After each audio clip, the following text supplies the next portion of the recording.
Gracias, Señor, por tu bondad, por tu paciencia, por tu misericordia y por tu gracia en Cristo, en quien tenemos redención de pecados, y no solo eso, sino adopción y algún día la glorificación, Señor, para disfrutar de ti para siempre, Señor.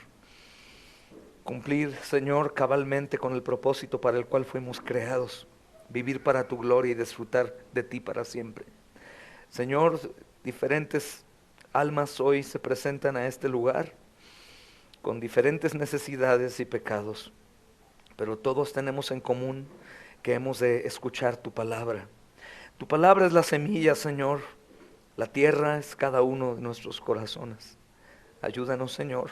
Prepara la tierra, Señor, que nosotros voluntariamente también preparemos y seamos bendecidos. Quita, Señor amado, te pido toda debilidad en mí para expresar tu palabra. Conoces mi falta de sabiduría, mi ineptitud y la necesidad que tengo de ti. Te pido que obres de tal manera que podamos, amado Señor, ver tu gloria, Señor, hoy aquí, Padre, entre nosotros, entre los no salvos, salvándoles, entre los caídos y cansados, levantándoles, Señor, fortaleciendo, amado Señor, al que está, Señor, trabajado y cansado, Señor, obrando, Padre, edificando la iglesia. Gracias, Señor amado, por estar hoy entre nosotros, y este lugar está lleno de almas con hambre, Señor, de ti. Te pido que cualquier, Señor, intención malvada en contra de tu pueblo, sea en la mente o en el corazón mismo del hombre, sea, Señor, en nuestro interior o fuera, Señor, por lo que sea hoy frenado, parado. No haya manera, Señor amado, de que tu palabra se detenga y cumpla, Señor amado, su propósito en cada uno de nosotros. Sé que tienes el poder absoluto y soberano. Obra, Señor, en él hoy, te lo pedimos. Te pedimos, Padre Santo, Señor, por tus elegidos a lo largo de todo el mundo, sobre todo los que están sufriendo hoy por las calamidades de la guerra, de la persecución a causa de tu nombre. Te pedimos por pastores y misioneros que están trabajando arduamente en la punta de la lanza, Señor, abriendo la brecha, Señor amado, detrás de ti. Te pedimos, Padre, por su perseverancia, por su amor por ti, por buena memoria. Te pido también por los obreros locales, Señor. Te pido por las pruebas y las luchas que enfrentan, sean tomadas por bienvenidas, con gozo, sabiendo que tú estás produciendo fruto, Señor. Buen fruto, Señor, en nuestra vida. Te pido, Padre Santo, Señor, por la congregación aquí, pero también por la familia, Señor, de Melaque, la familia de Morelia, la familia de Tamaulipas, la familia de Kansas, de Texas, de Cuernavaca, de Monterrey, Señor amado, la familia de Cartolandia, de Capilla de Milpillas, la familia de Puebla, de Oaxaca. Señor, te pedimos por la familia en Dallas, la familia en Alemania, la familia en Colombia, la familia en Reynosa, Señor. Te pido también por la familia en Colorado, Señor, la familia en Los Ángeles, y sobre todo hoy quiero pedirte encarecidamente por la familia en Florida, Padre bendito, Señor. Y te pido también que guardes a Sean y a Babsi, Señor, y continúes obrando, Padre, para hacerles bien en sus vidas. Guárdalos del maligno y de toda acechanza que venga. Te pedimos por los nuestros que no han llegado a tus pies, que no conocen de ti. Te pedimos perdón por no hablarles, por no tener, Señor, terror de la condición final de sus vidas. Te pedimos para que nos uses, Señor, para hablarles de tu glorioso evangelio. Te pedimos para que tu palabra, Señor amado, sea en nosotros y sea en ellos. Te pido para que obres esta mañana, Señor, en nuestra vida, y con tu palabra, Señor, expuesta, nos animes a ir con aquellos que están perdidos en delitos y pecados. Gracias, Padre, por los que aún padeciendo están entre nosotros, y gracias también por cuidar de mi hermano Jorge, que aunque no está entre nosotros, Señor amado, está escuchando tu palabra, mi Dios bendito. Te damos a ti honra y gloria, y estamos anhelando el congreso. Te rogamos por él y por todos, Señor, en todo, en Cristo. Amén y amén. Tomen asiento, mis hermanos amados. Tomen un segundo para saludarse entre ustedes. Den la bienvenida al que viene por primera vez, al que no es primera vez, pero ya se había ausentado. Regáñenlo, regáñenlo. Díganle, vas a ver. Perdona a tu esposo, perdona a tu esposa, perdona a tu hijo. perdona a tu prójimo para que tu ofrenda hoy, no monetaria, no del dinero, eso no importa, sino que tu ofrenda hoy de tu vida al Señor, porque su día sea agradable.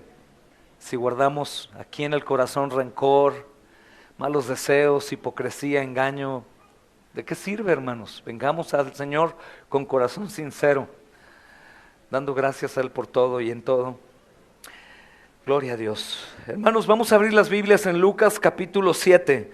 Quisiera solamente, hermanos, recordar lo que ha pasado en el sermón pasado y después nos iremos a la porción que nuestro hermano Alex nos hizo favor de leer en el capítulo 8 del Evangelio según San Lucas.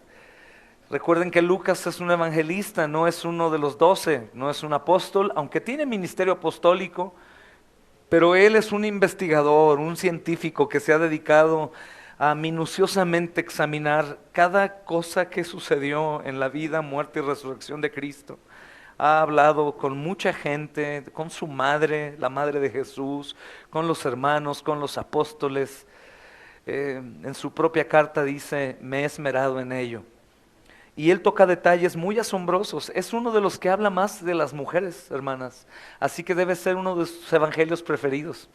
Es interesante también, habla mucho de la misericordia con los enfermos y muestra al Señor, hermanos, de una forma muy especial, humanamente hablando. Creo que es como aquel científico que busca la manera en cómo desacreditar la deidad, es decir, niños, que Jesús es Dios y se topa con una pared sabiendo que Él es.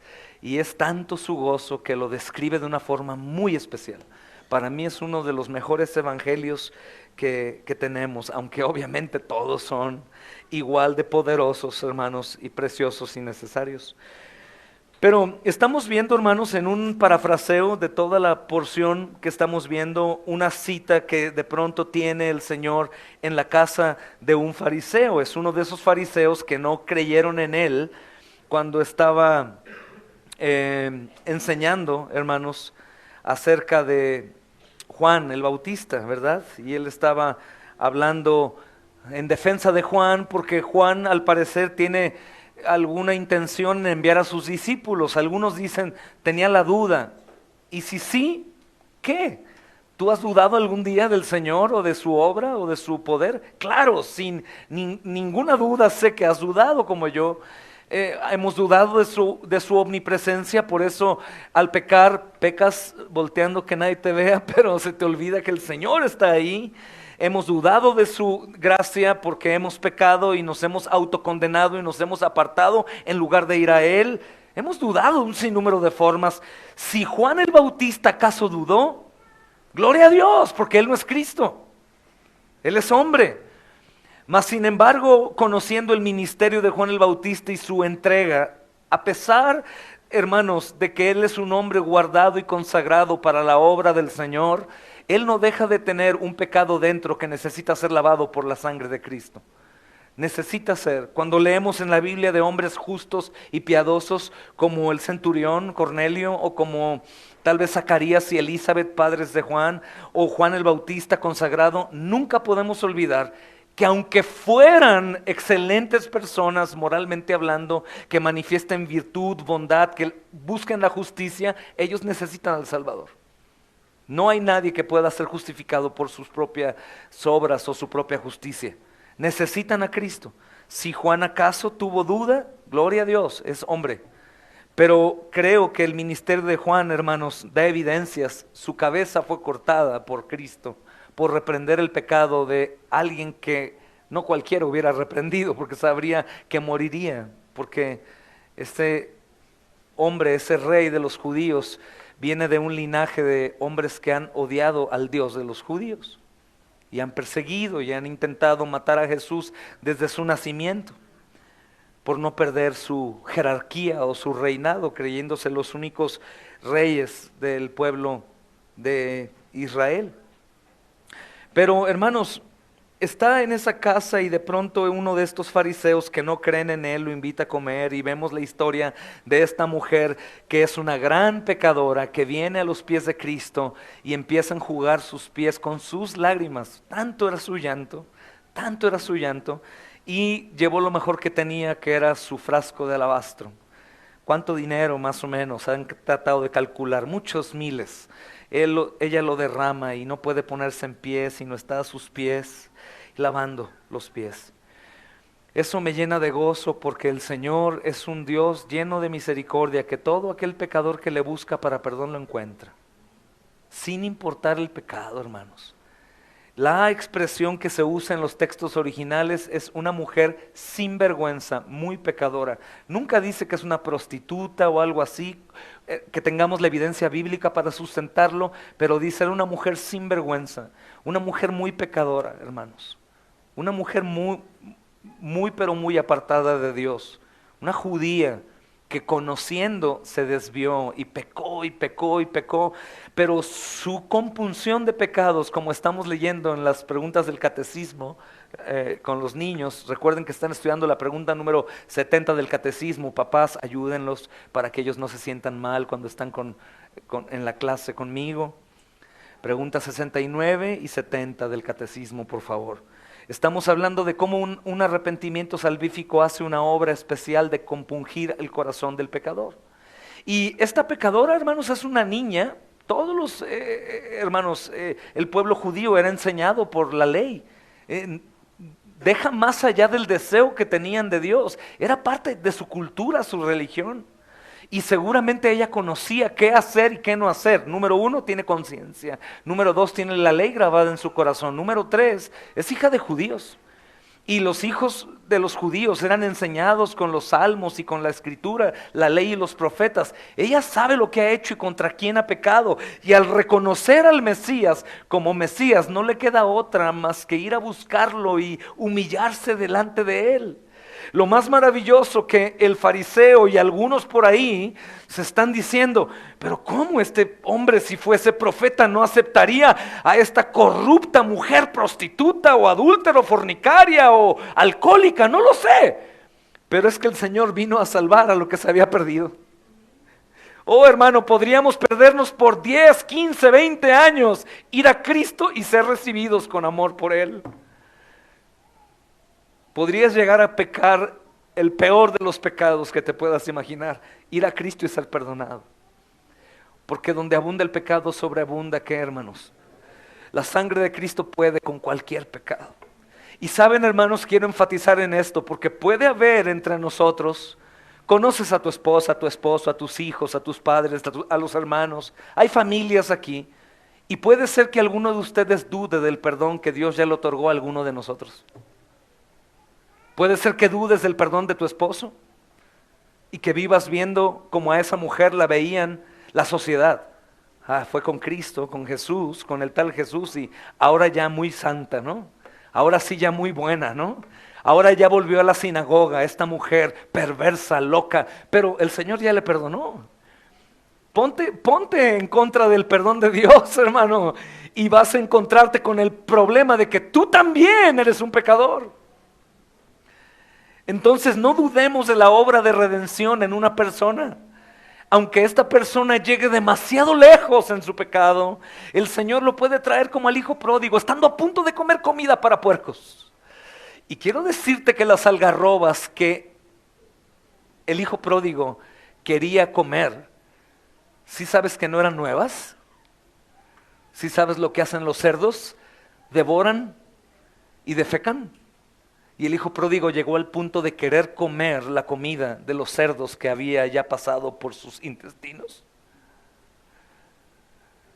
Puede que alguien de entre nosotros haya caído muy bajo, antes o ahora, pero la sangre de Cristo cubre multitud de pecados. Y podemos volver a Él con confianza, con corazón sincero. Estoy quebrado, estoy roto, estoy perdido. Ayúdame. Rescátame, necesito de ti. Estoy, Señor amado, atado a mis manos, a mis pies, a mi mente. Mi corazón está desviado, Señor, absolutamente. Por favor, permíteme adorarte. Y el Señor dice, sí. Es increíble ver, hermanos, cómo termina esta porción, hermanos. Es asombroso porque en el versículo 49, en el versículo 48 dice, y a ella le dijo, tus pecados te son perdonados. Pero es curioso, el versículo 46, desde el 44, comienza a decir, ¿ves a esta mujer? ¿Ves a esta pecadora miserable de la que nadie cree? Probablemente algunos están diciendo, es una mujer hipócrita. Ay, siguen jugando sus pies con sus lágrimas de cocodrilo. Trae su frasco de alabastro, seguramente tiene más. Y está humillada ahí ante el Señor para que veamos todos que está llorando. Ay, mira, pobrecita. ¿Hemos pensado así de alguien, sí o no? Claro que sí, hermanos. Claro que sí, no confiando en que Cristo puede hacer nueva a una criatura. No creyendo que Dios puede transformar la vida de una persona muy pecadora. ¿Y sabes cuál es el riesgo de esa condición? Que si tú no crees que Cristo puede cambiar la vida de un pecador así, muy probablemente tampoco crees que Cristo pueda cambiar la tuya. Y tú eres más hipócrita aún que aquel que se humilla ante los pies del Señor públicamente. Es como un círculo vicioso. Es como el fariseo. Yo no soy tan pecador, pero a esta... ¿Se dan cuenta? ¿Con quién te identificas? ¿Con la mujer muy pecadora o con el fariseo? ¿Con quién te identificas? ¿Con la mujer que va a los pies de Cristo porque es muy pecadora? ¿O con un fariseo que es igual de pecador en esencia por naturaleza caída, pero también por hipócrita? Porque es un sepulcro blanqueado, por fuera parece amén, aleluya, gloria a Dios, pero por dentro tiene odio en su corazón, tiene celos, tiene envidia, no quiere la salvación del perdido en lugar de desearla. Hermanos, cualquier hombre o mujer que se diga cristiano y no se goce en el perdón de un creyente, hermanos, tiene un problema muy serio, porque muy probablemente tampoco cree en su propio perdón y por eso vive en amargura. Con sus indirectas. Y créeme, quiero ser muy directo contigo. Y no dudo que si eres del Señor, sabes que el Espíritu Santo te está hablando a ti. Y no he vuelto a ver a nadie para que no se sientan aludidos. Estoy usando el método del teatro, la cuarta pared. ¿Sí saben cuál es? Ver sin verte. Sino que sea la palabra tratando contigo. ¿De qué lado estás? ¿Del fariseo o de la mujer arrepentida por sus muchos pecados? Hermanos, esto es muy importante porque a quien vino a salvar el Señor es al perdido. Con quien muestra misericordia es al perdido. Y el perdido que en realidad se considera perdido porque aunque considera que sus pecados no son tan graves como los pecados del otro, aún así considera que su pecado pequeño es suficiente para ir al infierno. Y considera que su pecado tan pequeño fue suficiente para que Cristo fuera a la cruz.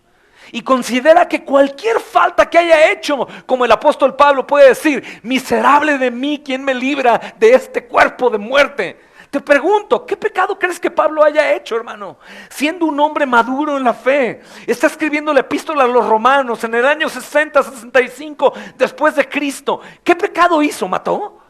¿Fornicó? ¿Robó? ¿Crees, hermano? Podría ser, pero no. Yo creo que tuvo un mal pensamiento, tal vez cayó en ira al reprender a un pecador, tal vez se desesperó, tal vez no sé qué haya hecho, pero él consideró su pecado pequeñito como algo digno de vergüenza. Y tal vergüenza que no le importó, y como la mujer aquí, lo escribió para dejarlo en testimonio a los romanos. Aunque sabía que los romanos iban a abrir, iban a decir, ¿Pablo está diciéndose miserable? Dirían por ahí los religiosos, Virgen Santísima, sin pecado concebida. ¿Pablo? ¿Diciendo eso de él? Pablo, ¿qué es de nosotros, hermanos? ¿Nos gozamos por un pecador que viene? No. Oh, ¿qué crees? Los ángeles en el cielo sí. ¿Crees en la salvación de un asesino, de una prostituta, de un drogadicto, de un ladrón, de un mentiroso, de un adúltero, de un fornicario? ¿No crees? Ah, el Señor sí. El Señor ha salvado a esa gente. El Señor me salvó a mí. Te ha salvado a ti, hermano. Entonces, la postura que tenemos en nuestras mentes y nuestros corazones es muy semejante en ocasiones a la del fariseo. Mujer hipócrita.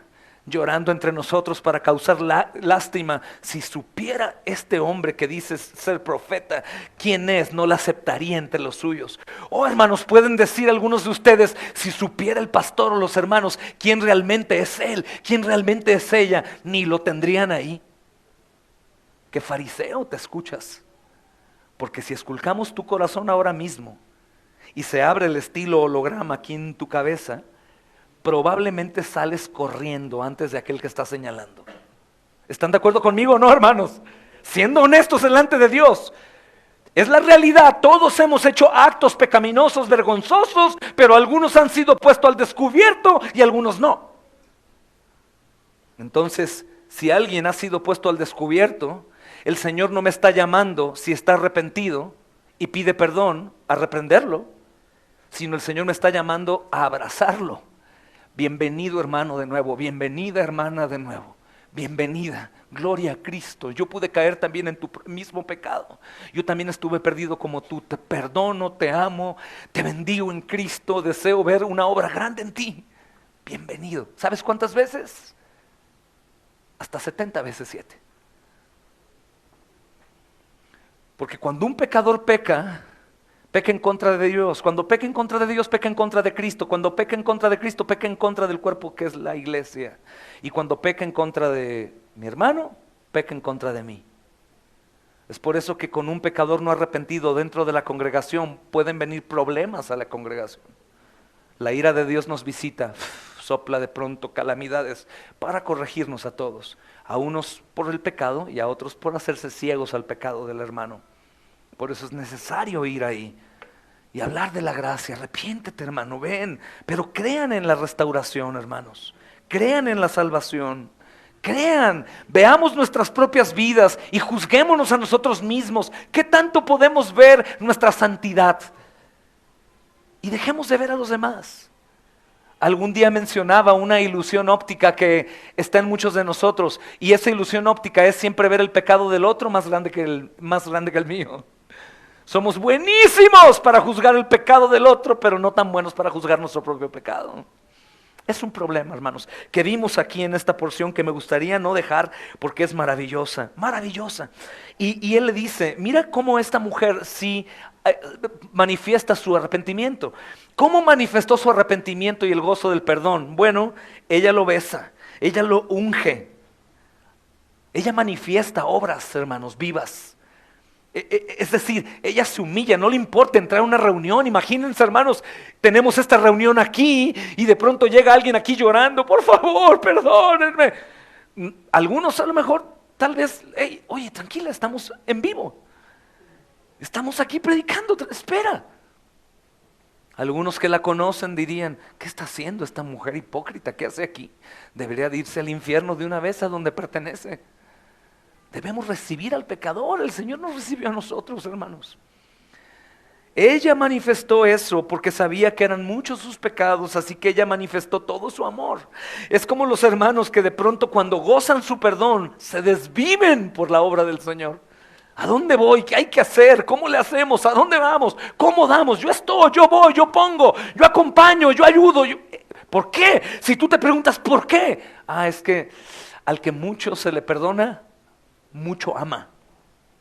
Pero el fariseo ni le lavó los pies, ni le dio beso, ni lo ungió.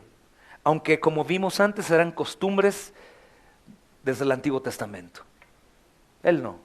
Él es como, pásate, vente. Está bien. Eso es semejante a lo que hacemos cuando venimos al lugar de reunión. Esto es nada. Nada, hermanos. La reunión, el templo somos los creyentes. Pero ¿con qué actitud vienes? ¿De qué forma te acercas al Señor? ¿De qué manera lo alabas? ¿De qué manera recibes la palabra? ¿De qué forma te gozas de estar aquí entre los redimidos? Entre pecadores arrepentidos. Como esa frase que me gustó mucho. Hermanos, que venimos y pensamos, ay, la iglesia tanto hipócrita. Y todavía, mira, ahí cabe uno más. Esa silla está vacía para otro. Háblale y dile, vente, todavía hay un lugar para ti. Es un lugar lleno de pecadores. Pero la gratitud hacia el perdón que Dios nos dio, hermanos, hacia el Señor que nos dio el perdón, es evidente. No puede pasar desapercibida. No puede pasar a menos de que no consideres que en realidad Él hizo una obra tan grande en tu vida porque tu pecado no era tan grande. Pero cuando te sabes bien pecador y sabes que Él te recibe de nuevo las veces que sean, ¿qué hago por ti, mi Señor? ¿Qué hago por ti? ¿Qué hago para ti? Esto es maravilloso, hermanos. Por eso le dice, por lo cual te digo que sus muchos pecados, versículo 47, le son perdonados porque amó mucho. Mas a aquel a quien se le perdona poco, poco ama. Miren que estudiando yo, hermanos, uno de los escritos antiguos, no dice tal como, mas aquel a quien se le perdona, sino dice, aquel que se considera poco perdonado. O sea, no fue para tanto. Poco ama, poco ama. ¿Qué tanto te perdonó el Señor? Trae a memoria tus pecados. No importa que tengas que ir a tu antigua vida. Trae a memoria la suciedad de tus pecados. Trae a memoria el pecado, sabiendo que aún la mentira, la maldición de la boca, lo que los ojos ven, eso es pecado y llevó a Cristo a la cruz. Trae a memoria, ¿qué tanto se te perdonó? ¿Alguien pecó más que tú? ¿Por qué? ¿En base a qué haces tu juicio que es peor que tú? ¿Porque él fue descubierto, ella fue descubierta y tú no fuiste descubierto? ¿Porque él cometió adulterio y fue descubierto, pero tú cometiste adulterio y no fuiste descubierto? Hermanos, pensemos con la mente de Cristo. Si Cristo recibe a esta pecadora, ¿quiénes seríamos nosotros para no recibir a pecadores dentro de nosotros? Y no estoy diciendo que recibamos a pecadores para dejarlos igual. No, sino que recibamos a pecadores para seguir viendo su transformación en Cristo. Para seguir cuidándolos. Para seguir viendo cómo el Señor continúa haciendo su proceso en ellos. Para preocuparnos por ellos y decirle, vas adelante, hermano, has cambiado tanto, el Señor ha orado tanto en ti, vas. A veces, hermanos, están callados, pero traen una carga tan grande. Necesitamos recordarle, deja tu carga en Cristo. Él ya la quiso llevar toda. Y ellos podrán decir, pero es que es demasiado, ¿qué culpa tiene Él? Él quiso hacerlo así. Venid a mí los que están trabajados y cargados, y yo los haré descansar. A esta mujer le dijo, tus pecados te son perdonados. Y para que nos demos cuenta de cómo Él quiere que seamos libres, no nos deja cautivos ahí todo el tiempo.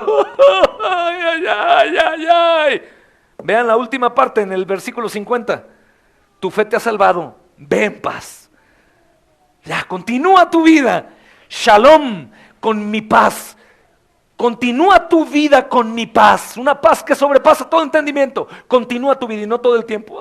Ay, ay, ay. Como lo hacíamos, ¿recuerdan? En la religión de obras, por mi culpa, por mi grande culpa. Hipócritas.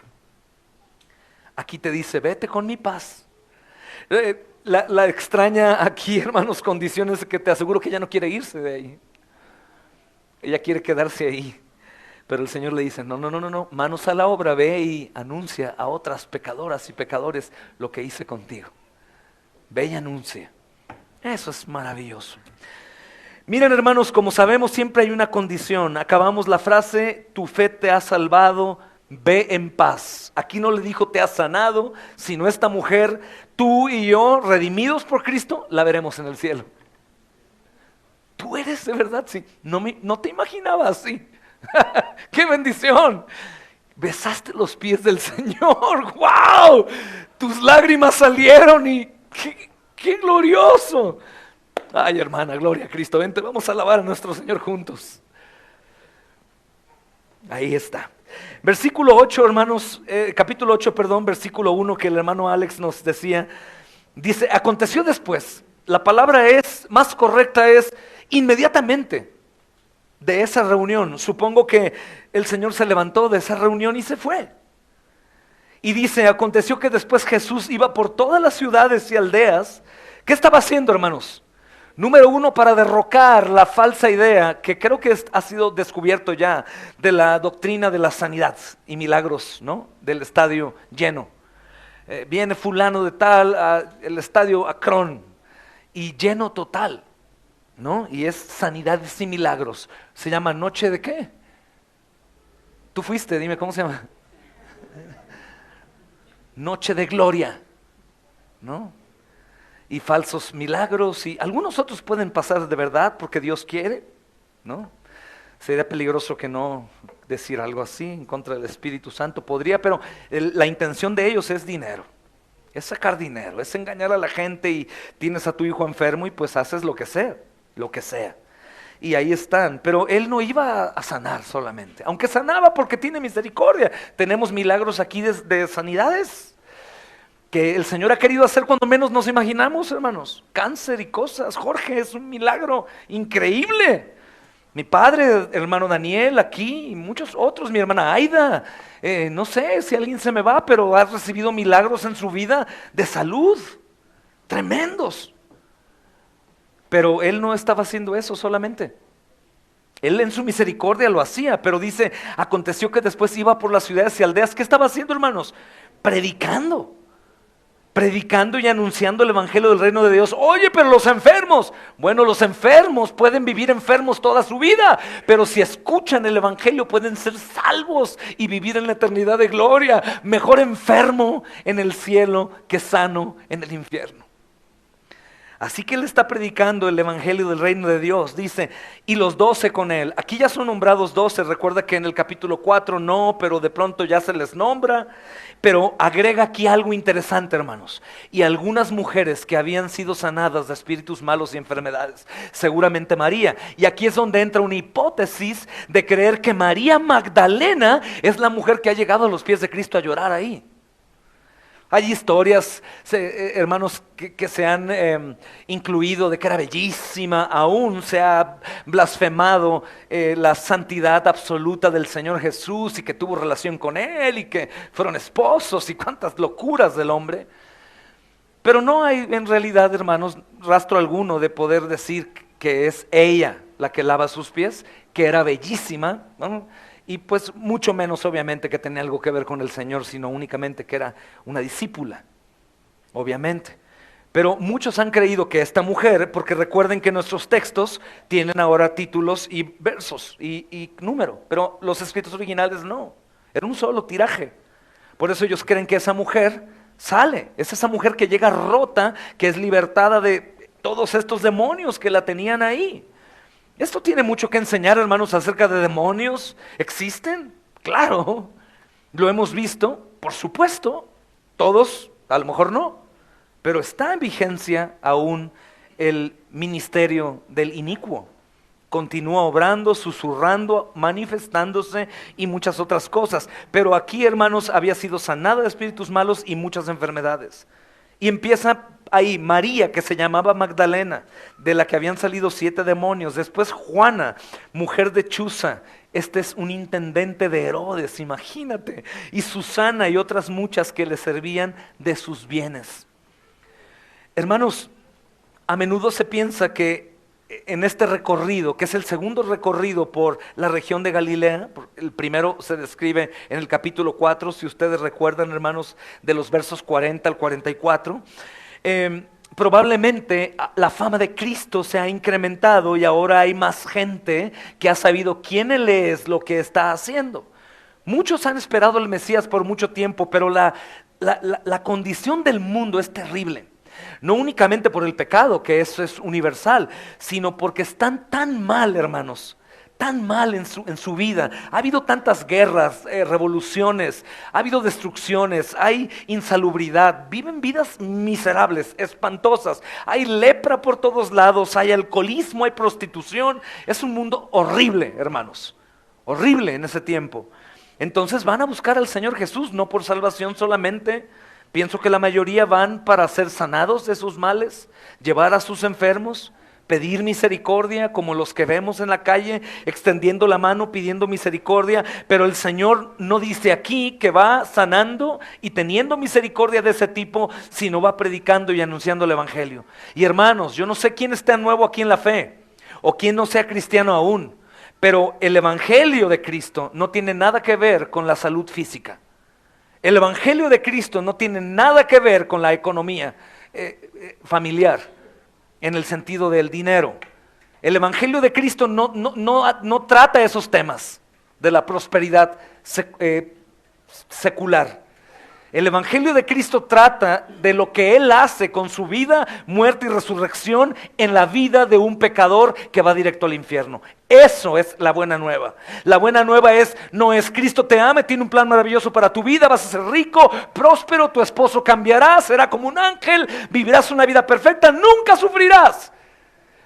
Por eso las iglesias de la prosperidad están saturadas.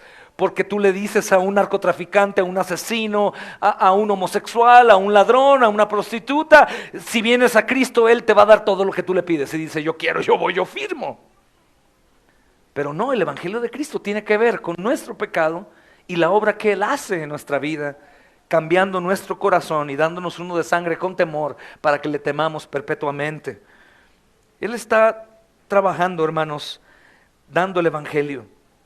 Las noticias de que Él, hermanos, es el Mesías de Dios, es el Rey que está presente con ellos, que está anunciando su reino.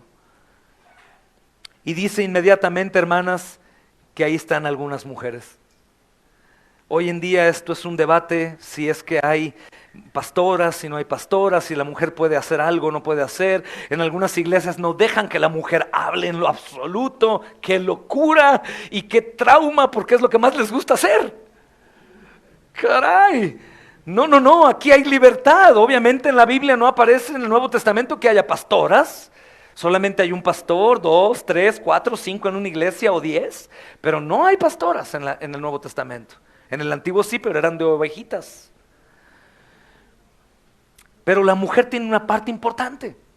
Y aquí Lucas menciona específicamente algunas mujeres que siguen al Señor Jesús. ¿Y por qué lo menciona? Porque es inusual. Porque la mujer no tenía parte, hermanos, aún en el templo en este entonces, porque recuerda que el templo está en pie cuando Jesús está. El templo dejó de estar en pie en el año 70, Jesús ya no estaba, Roma aniquila millones de judíos y destruye el templo y lo deja como está hoy en día. Aún ellos esperando al Mesías cuando ya vino, imagina.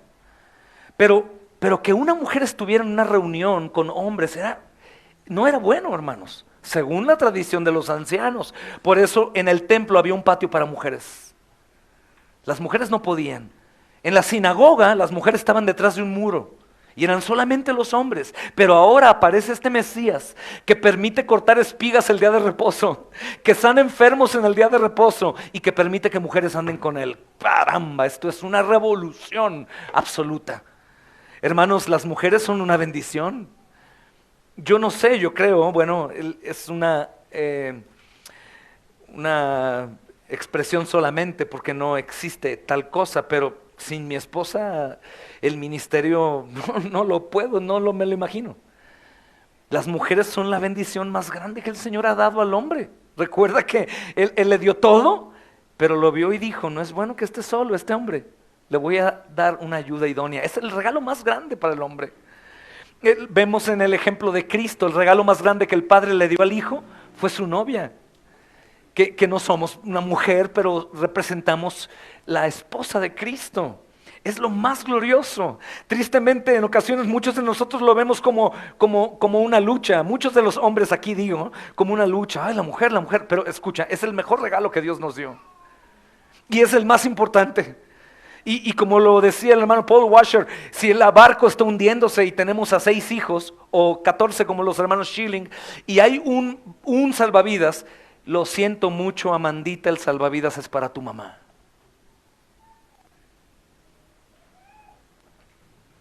Mujer número 1, mi esposa es número 1 sobre mis hijos. Amo más a mi esposa que a mis hijos.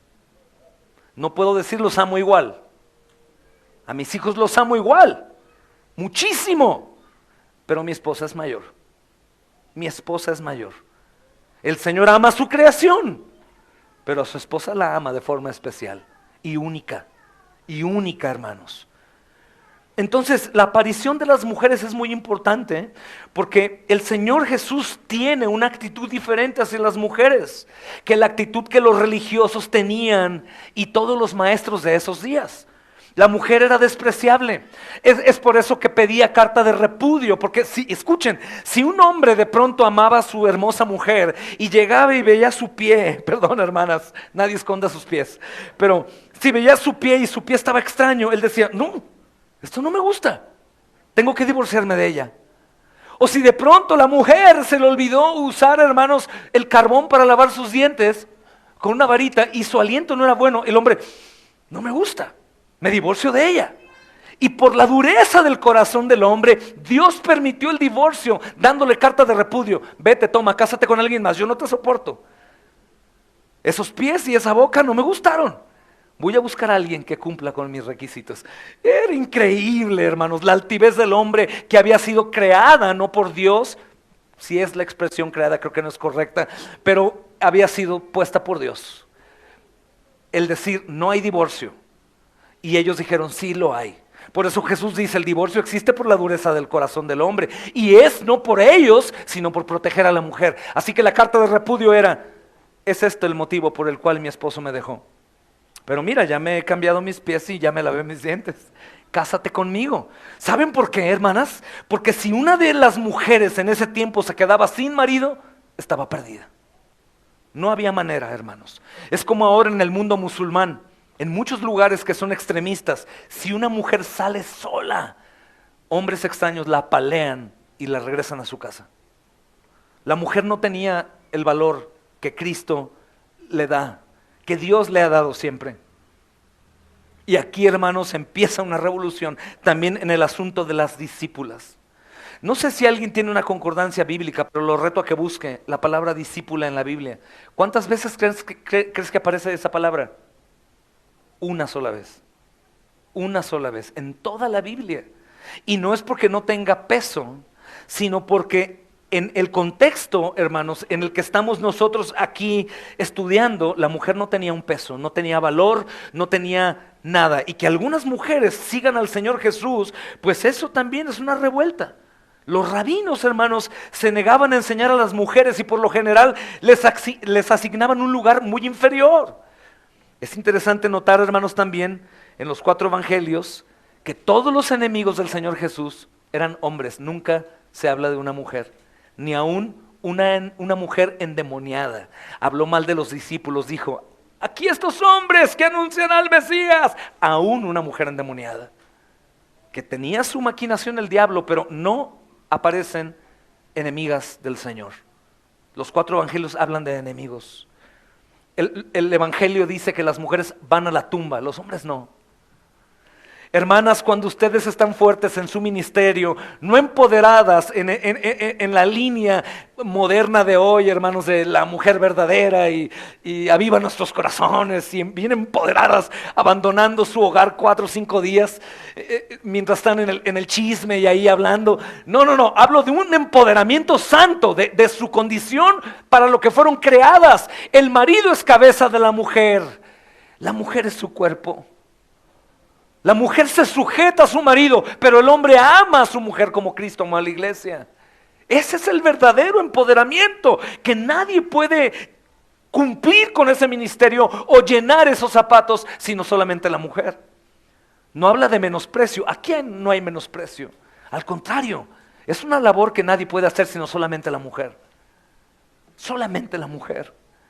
La mujer es especial, en la mujer está, hermanos, el lugar en donde la vida se da. Por eso el matrimonio se llama matrimonio, viene de la palabra también matriz. Por eso no existe matrimonio entre hombres y mujeres para procrear, es imposible, solamente la mujer. La mujer es la ayuda idónea del hombre cuando es sabia, cuando entiende su condición. Cuando no, tú sabes, gotera continua, y aún sus manos puede destruir un hogar. Nunca aparece un solo texto en donde diga que un hombre puede destruir un hogar con sus manos, pero sí aparecen textos en donde dice la Biblia que la mujer es un asunto serio cuando no está cumpliendo a su ministerio. Hermanos, es muy interesante ver esta porción que Lucas quiere colocar en su capítulo 8 de la carta.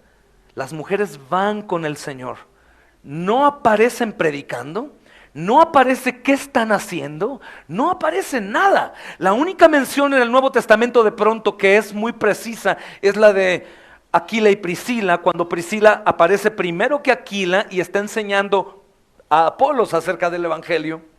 Y esto tiene todo un contexto, por supuesto, porque Aquila era un gentil y Priscila era judía, y ella tenía más conocimiento y probablemente en matrimonio, siendo una carne, ella estaba proveyendo información. Febe, la diaconisa, díganme qué hizo, no sabemos qué hizo.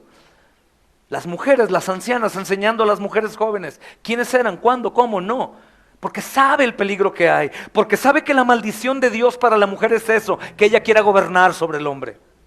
Y por eso lo deja hasta ahí, pero están ahí las discípulas. Hermanos, las iglesias, es más, esta congregación es fortalecida por mujeres. Estoy seguro que son las que más oran por la iglesia, las que más preocupación tienen, las que a lo mejor hablan con el esposo, ándale marido, ofrenda a la iglesia, ándale ve a la reunión, ándale vámonos. Las mujeres son una bendición, hermanos, si se colocan en el lugar que deben colocarse. Ahora, una de estas mujeres es María, que se llama Magdalena. Esta mujer, dice Lucas, hermanos, que había sido poseída por demonios hasta que Jesús la libertó. Muchos creen que es esta mujer que lloró a los pies de Cristo. Muchos creen, hermanos, en la imaginación cristiana que se ha liberado demasiado, que María Magdalena pues era hermosa y que tenía muchos atributos y que fue salvada de una vida inmoral. No lo sé, no hay fuentes fieles que indiquen esto. Lo que sí, que era una mujer, hermanos, que había sido poseída por demonios. Y cuando alguien está poseído por demonios hace cosas inimaginables, cosas que un hombre normal no haría jamás. Los demonios poseen, los demonios existen aún, hermanos, Quiero decirles que eso es real, hay locos y hay endemoniados. Y todo el territorio oscuro de maldad, de pecado, está abierto fácilmente a los demonios. No tengan temor de hablar de demonios. Si ven la Biblia no habla mucho de demonios, no quiere decir que no estén ahí, sino que no son dignos de que hablemos de ellos y dejemos de hablar de Cristo. Pero ahí están, hermanos, ahí están. Después aparece Juana, pongan sus ojos ahí en la Biblia, mujer de Chuza, intendente de Herodes. Este es un epítropes. Un epítropes era alguien que servía al rey, tenía requisitos muy especiales. Es decir, hermanos, era de propiedad privada. Él solamente servía al rey. Este era un oficial que cuidaba los intereses financieros del rey. No podía haber un oficial de mayor confianza o importancia. ¿Y qué creen? Su esposa ya es seguidora de Jesús. ¡Wow! El Señor no tiene problemas, no únicamente salva a los humildes de condición económica, sino salva a los humildes de corazón, sea cual sea su condición económica. Esta mujer es una mujer con dinero, es una mujer con un estatus social alto, político, es una mujer de mucho poder, pero es una mujer que prefiere a Cristo. Es como nuestra amada hermana Felicitas, o ¿cómo se llama la otra hermana? Perpetua. Hermanos, Perpetua tenía una posición política importantísima. Su padre era poderoso en Roma y ella no sopló un incienso para negar a Cristo, sino murió con sus sirvientes, que eran sus hermanos. Esta mujer está en una condición de mucho peligro, hermanos. Es mujer esta. Es sorprendente encontrar, hermanos, a María Magdalena, una mujer con un pasado muy oscuro, y a Juana, la dama de la corte, en la misma compañía, ¿no creen? Es increíble encontrarnos aquí. Yo no puedo saber si alguien aquí ha cometido homicidio, pero sí en su mente y en su corazón. Pero estamos entre adúlteros, estamos entre gente que cometió adulterio, entre gente que fue drogadicta, entre gente que fornicó, probablemente entre algunos que fueron homosexuales, o probablemente que fueron ladrones, o probablemente, hermanos, fueron abusadores, o probablemente fueron mentirosos o estuvieron en la cárcel.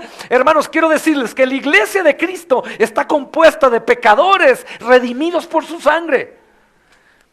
Y me encantan las congregaciones que hay de todo tipo de gente, de todo tipo de condiciones económicas, de todo tipo de trasfondos, pero que están unidos por Cristo. La verdadera unidad no es de cojámonos de las manos y juguemos a dar la vuelta. Esa unidad se rompe con un golpe y la tribulación. La verdadera unidad se logra cuando Él nos sujeta con su diestra y nada nos separa. Y la iglesia está compuesta de gente diferente, diferentes edades.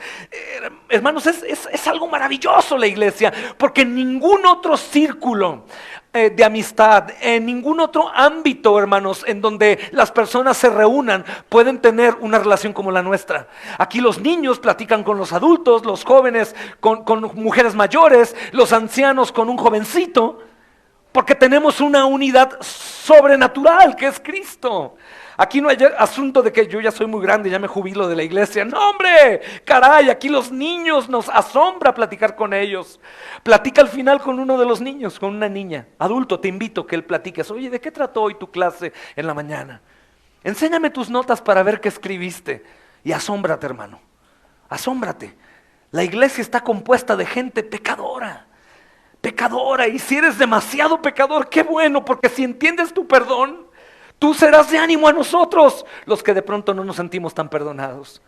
Si eres un gran pecador, no dejes de venir a la congregación, para que nos recuerdes día tras día, yo era un miserable pecador y fui redimido por la sangre de Cristo. Hermanos, es sorprendente encontrar a María Magdalena con esta mujer, teniendo buena relación. Si nos adelantamos hasta Lucas capítulo 24 versículo 10, está, hermanos, muy interesante saber que esta María y Juana estuvieron entre los primeros testigos de la resurrección del Señor Jesús. Y dices, y bueno, ¿qué tiene? Bueno, vamos a poner contexto. ¿Sabes quién está en contra de Jesús? Roma y los judíos, religión y política. ¿Sabes lo que hace un guardia romano si ve a una mujer judía tratando de ir a la tumba? La mata o la viola. ¿Sabes qué hacían en la noche los ladrones? Robaban. ¿Sabes qué hacían los fariseos si descubrían a una mujer saliendo con la intención de ir a visitar a Jesús? Moría lapidada. Las mujeres, cuando se arman de valor para hacer la voluntad del Señor, son imparables, mis amados hermanos. Es por eso, hermanos, que de pronto nos asombra tanto valor, tanto coraje, tanta valentía de mujeres que sacaron adelante a sus hijos. Lastimosamente, con la ausencia de Cristo, tomaron actitudes no santas, no buenas, y forjaron en sus hijos actitudes no santas, no buenas, no piadosas, pero salieron adelante. Una mujer se pone en la raya y se pone y nadie la para. Ahora imagínate con Cristo, con actitud piadosa, con actitud santa, con amor, con perdón, con corazón servicial, con deseos de exaltar su nombre. Hermanos, esto es algo maravilloso. María y Juana ahí, testigos de la resurrección, con un valor increíble, preocupaditas por ir a preparar el cuerpo, incrédulas las muchachas, porque Él les dijo, voy a resucitar. Pero ellas iban el día de la resurrección a preparar su cuerpo con esencias. No son perfectas, pero ellas tenían una buena intención, eran muy valientes, hermanos, muy valientes. Y mira la siguiente porción de este versículo 3, y otras muchas que le servían de sus bienes. Hermanos, vemos la verdadera naturaleza humilde del Señor Jesús. ¿En dónde veo yo una humildad diferente a la que conocemos del Señor? En la humildad de recibir. Eso es increíble. Fíjate lo que dice el texto, y otras muchas que le servían de sus bienes. El Señor Jesús, hermanos, voluntariamente se hizo dependiente de otros. Esto es increíble. ¿Qué quiere decir? ¿Que el Padre no le proveía todo? Bueno, en una ocasión el Padre le proveyó por medio de una moneda en la boca de un pez, o por medio de las ofrendas que se levantaban para poderlas administrar y seguir su ministerio. El Señor se humilló al punto de recibir ayuda de su propia creación. Dice aquí que estas mujeres le servían con su dinero o con su trabajo. Hermanos, vean esto es increíble, porque sé que el Señor Jesús es Dios mismo y Él puede aparecer dinero, Él puede hacer lo que Él quiera, pero se humilló a sí mismo. Él no se aferró a ser igual a Dios en la tierra, sino como hombre, hermanos, se mantuvo bajo la obediencia perfecta al Padre. Y esto es algo interesante porque, hermanos, no tuvo que hacerlo. Él podría haber creado el dinero. ¿Estás de acuerdo? Él podía haber creado la comida. El mismo Satanás le recordaba y le decía, dile a las piedras que se hagan pan. Y se hubieran hecho, hermanos, por supuesto. Es Dios y hombre al 100%. Dios y al 100% hombre. Pero qué increíble condición. El Señor es tan humilde y piadoso como para poder recibir de otros. Hermanos, a lo mejor no has entendido esto, pero muchos de nosotros somos muy orgullosos cuando alguien nos quiere ayudar. Cuando alguien quiere ayudarte. Los ministros como yo y mi familia, que estamos dedicados al 100% al ministerio, tuvimos que aprender a recibir todo de otros. Todo de otros. Y necesitas ser humilde. Aunque no estoy diciendo soy humilde, no tengo mucho orgullo, pero es difícil recibir. Porque cuando tú das, tú estás en una condición mucho mejor. Toma tu nuevo iPhone, muchacho. ¡Oh, maravilloso! No, di. Pero el que lo recibe es diferente. Oye, vi que necesitas ahí algo, toma, voy a ayudarte. Oh, el que lo recibe no quiere. No puede, no, ¿cómo no? Está bien, guarda tu dinero. Oh, hermano, porque da un poco de vergüenza, te sientes incómodo. Creo que ese es uno de los motivos, hermanos, por los cuales se descansa mucho en tener un buzón con sobres en blanco para no saber quién da cuánto, cuándo, cómo, a quién. Porque se necesita humildad para recibir dinero de otros, para recibir la ayuda de otros. Imagínate, hermano, si eres llamado al servicio del Señor de tiempo completo algún día y que tengan que decirte, toma, hermano, unos zapatos para tu esposa. Ups, directo al orgulloso corazón. Toma ropa interior para tus niños. Yo puedo hacerlo, yo puedo salir adelante y lo puedo lograr, pero es que tú estás ocupado en las cosas del Señor. Oh, el Señor está haciendo lo mismo, pero Él no tiene la necesidad. Él solamente habla y aparece lo que Él quiera, pero está enseñándonos la manera en cómo debemos de vivir de forma humilde, como la mujer humilde que se humilló y fue a pedir ayuda del Señor, adorarlo ahí. Muchos de nosotros somos muy orgullosos, hermanos, cuando recibimos ayuda, y a veces la capacidad de recibir humildemente, hermanos, es una mejor medida del Señor Jesús en nuestra vida que la capacidad de dar. Dar es fácil, aunque obviamente es una generosidad dar de lo que tú podrías usar, pero es más difícil recibir. Es más difícil recibir, no es fácil recibir. Sentirte dependiente de los demás o hacer que los demás se sientan dependientes, que tú eres dependiente, de ellos. Dar a veces nos pone en un lugar más alto, ¿se dan cuenta? Pero recibir puede ponernos en un lugar bajo. Pero ¿saben qué tenemos que hacer? Aprender a recibir. Aprende a recibir, siempre, hermanos. El término que se utiliza aquí es interesante. Pongan atención, hermanos, para pasar al versículo 4. Porque el apoyo que las mujeres dieron a la misión del Señor Jesús, en el original, el griego, aparece algunas mujeres ayudaban con su diaconía. Probablemente, hermanos, el Señor está anticipando aquí el oficio del diácono, que es de dar. Dar. Es darse. Es ese el ministerio del diácono, es dar ayuda, dar esto, dar dinero, dar apoyo, acompañar, estar. Especialmente, hermanos, en la iglesia primitiva eso era necesario porque había mucha necesidad. Pero enseñémonos, hermanos, a nosotros mismos a recibir. Enseñémonos a recibir como el Señor lo hizo. Hermanos, en el versículo 4 entra una enseñanza que es maravillosa y a mí me llena de gozo poder llegar a esta porción, porque justamente, hermanos, empieza el Señor a hablar de la parábola del sembrador. En esta parábola, hermanos, del sembrador nos vamos a encontrar con muchas cosas tan importantes, sobre todo porque cada vez que nosotros nos sentamos a escuchar la palabra del Señor en cualquier lugar, nosotros somos una tierra y podemos, hermanos, colaborar en cómo la semilla va a obrar. Algunos están muy en desacuerdo con esta enseñanza cuando se enseña de que tú eres la tierra, porque es como si dependiera de ti que la tierra dé fruto o no. Y sabemos que la palabra cumplirá su propósito. Pero, hermanos, existen dos verdades absolutas, y escúchenlas muy bien para que siempre se queden en sus mentes y en sus corazones. Dios es soberano, y solamente podemos ser salvos cuando Él da la fe para creer. Eso lo acabamos de ver en la pregunta número 68, ¿ok? Solamente. Pero por otro lado, el hombre es responsable de creer. Así que estas dos verdades aparecen en la Biblia. Y aunque por supuesto que cuando el hombre es responsable de creer, también es por el plan soberano de Dios. Pero yo no puedo quitar la responsabilidad del hombre para creer. Porque, hermanos, muchos porqués surgirían.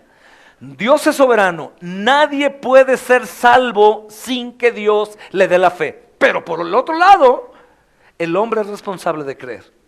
Y como decía el hermano pastor R.C. Sproul, él decía, es un misterio inexplicable. Todos los que llegan al cielo darán gloria a Dios porque Cristo los salvó dándoles la fe. Pero todos los que lleguen al infierno serán responsables de haber llegado ahí por no haber creído. Es como que la cabeza se hace de pronto una confusión, pero es así. Así que la parábola del sembrador, hermanos, y las 4 categorías de aquellos que escuchan la palabra de Dios hablan de la soberanía y de la responsabilidad del hombre. Y en el tiempo que me resta, hermanos, que es poco, quiero enseñarles. Es muy común, hermanos, que cuando queremos enfatizar algo lo repetimos más de una vez. Eso es lo que hizo el Señor. Quería enfatizar en algo, decía, de cierto os digo. Quería que pusiéramos atención. Cuando Él habla de su santidad, ¿qué dice que Él es qué? 3 veces, hermanos, no 2 solamente. De igual modo, hermanos, aunque todo lo que hay en la palabra de Dios es importante, cuando se repite más de una vez, obviamente tiene una importancia especial. Así que cuando tú veas, niño, joven o adulto, que algo se repite en la Biblia, pues debes poner mucha atención. Y uno de los pasajes que se repiten varias veces es la parábola del sembrador. Por algo, hermanos. Esta parábola aparece 3 veces en 4 de los resúmenes de la vida del Señor Jesucristo. 3 veces. Por lo cual es muy interesante examinarla y ver que esto es de suma importancia, hermanos, para nosotros. Que es muy especial, que Dios quiere enseñarnos. Es muy especial, Dios quiere enseñarnos. ¿Cuál es la parábola, hermanos? La parábola del sembrador, si están tomando notas, niños y jóvenes, aparece en Mateo 13, 1 al 8. Mateo 13, 1 al 8. Aparece en Marcos 4, del 1 al 9. Mateo 13, 1 al 8. Marcos 4, 1 al 9. Y la que nos compete es Lucas 8, del 4 al 8. Y por supuesto por nuestra serie vamos a tomar como, hermanos, enseñanza la que viene en Lucas. Pongan atención.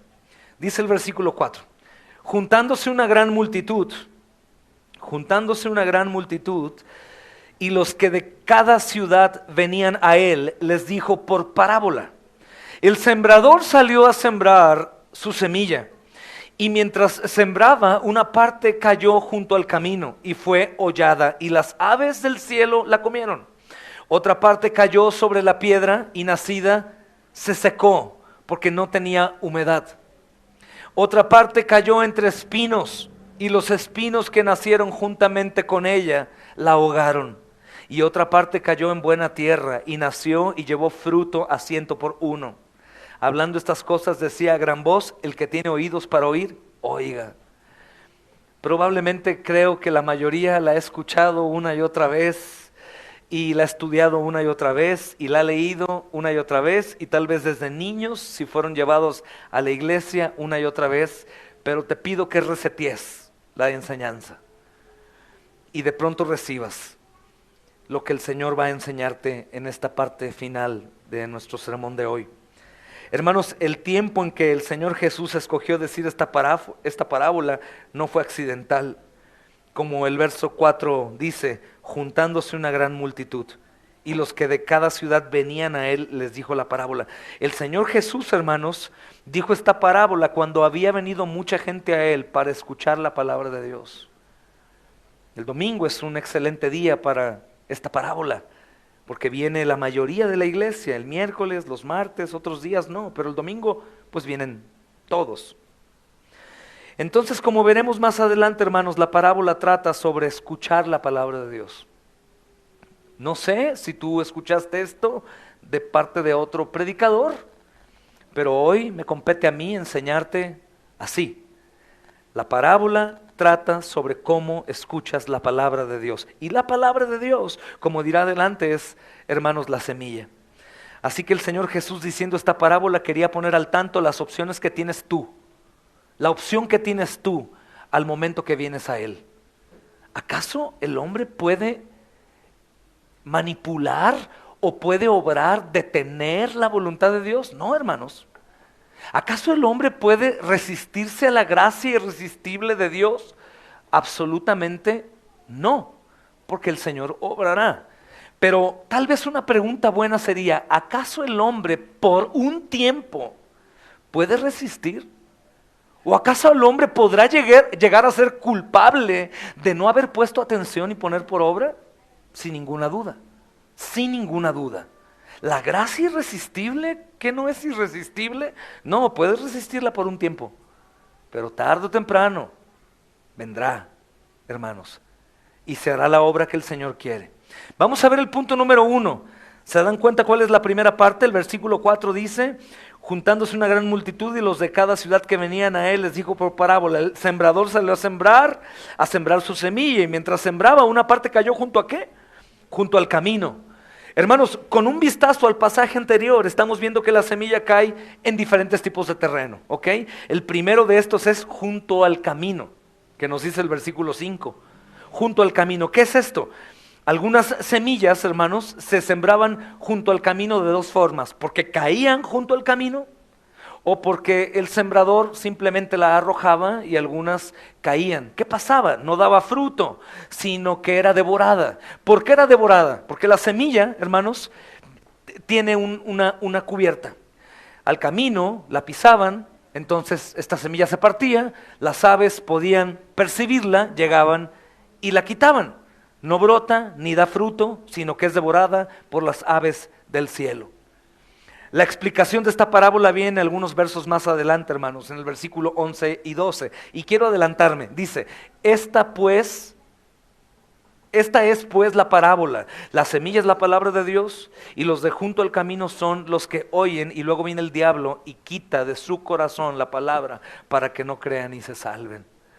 Es esa que cae de forma superficial, por fuera. Esa que algunos de los oyentes pueden decir: creo que ya lleva más de 40 minutos el predicador. La pregunta es, ¿a qué venimos, hermanos? ¿Por qué venimos? Si no es a recibir la palabra. Mateo 13, 19 dice: cuando alguno oye la palabra del reino y no la atiende, viene el malo y la arrebata. Arrebata lo que fue sembrado en su corazón. Este es el que fue sembrado junto al camino. Es la concordancia con Lucas 8, hermanos. Entonces, de acuerdo a los pasajes anteriores, la semilla es la que el Señor da al momento de recibir un sermón, o cuando tú estás leyendo la palabra de Dios en voz alta. Hermanos, es la palabra del reino, es la palabra en cualquier porción, pero también creo que el más importante es el evangelio. Sin embargo, dice, hermanos, la misma escritura, que la palabra no da el mismo resultado en todas partes. Y he aquí en donde podemos entrar en conflicto con algunas posturas que hoy en día se han hecho muy populares. Es imposible que te resistas a la palabra de Dios. Es imposible que la palabra de Dios no haga la obra. No depende del hombre. Dios va a hacer su obra. Y en todo eso tiene razón, hermanos. En todo eso tiene razón. Pero también por otro lado vemos que la palabra de Dios hace, que es la misma, funciones distintas en diferentes personas. Obra de diferente forma. No necesito sobreenfatizar en la soberanía de Dios, en su elección para que obren unos y en otros no. Él ha dicho que ha escogido a algunos para honra y a otros para deshonra. Sabemos también que Él dijo desde la antigüedad que a Jacob amó y a Esaú aborreció. Lo sé, pero también sabemos que Él da el privilegio de escuchar y que al hombre le dio la capacidad de recibir y poner por obra o tirarlo por la basura. Salir de aquí y poner en duda y cuestionar, hermanos, la mente del Señor, sus caminos inescrutables, la profundidad de sus riquezas. ¿Quién la va a entender? Lo que vemos aquí es que el hombre tiene participación en su responsabilidad, hermanos. Y no puedo decir que depende del hombre que Dios haga una obra, porque antes de que el hombre existiera, Dios hizo todas las cosas. Pero ahora, como creación suya, tenemos responsabilidad para que la palabra haga su obra en nosotros. Miren, les pongo un ejemplo muy básico. Una persona es igualmente santificada si lee la palabra que una persona que viene a la misma iglesia y que no lee la palabra. Estamos en un conflicto entonces, ¿no? Porque Dios podría hacerlo. Es que Dios ha establecido que por medio de su palabra sea edificada, alabada y santificada la iglesia. Por lo tanto, si una persona elegida por Dios es negligente en su lectura, en su devoción, en su meditación, no crece en santidad como el hermano que sí lo hace. Entonces, ¿depende del hombre también, sí o no? Claro, hermanos. Claro, yo sé que al final del camino su obra será perfeccionada y a lo mejor estando ya en el hospital, bien atribulado, dame la Biblia por favor, y ahí te pondrás a cuentas y la vas a recibir como nunca antes. O vendrá la predicación y el golpe al púlpito cuando el predicador te decía, cree, arrepiéntete, síguelo, ora, medita la palabra, predica, odia el pecado. En ese momento no tengo la duda que jamás regresará vacía su palabra, pero depende mucho de ti, mi amado hermano. No la obra de Dios, no su soberanía, nunca confundan, pero Él nos ha otorgado en su soberanía crecer o no crecer, comer o no comer. No somos personas como máquinas que solamente se mueven. No te sentaste aquí porque fuiste predestinado a sentarte aquí, tú elegiste sentarte aquí o llegaste tarde y te tocó sentarte ahí. Pero no es Dios manipulando absolutamente todo en todo, sino Dios conoce todo y su voluntad va sobre todo. Pero nos da este privilegio a nosotros, hermanos. La palabra no da el mismo resultado en todas partes porque su eficacia será más poderosa dependiendo del terreno en donde caiga. No que la palabra es más poderosa dependiendo del hombre, sino que la eficacia, su obra depende de en dónde cae. ¿En dónde cae?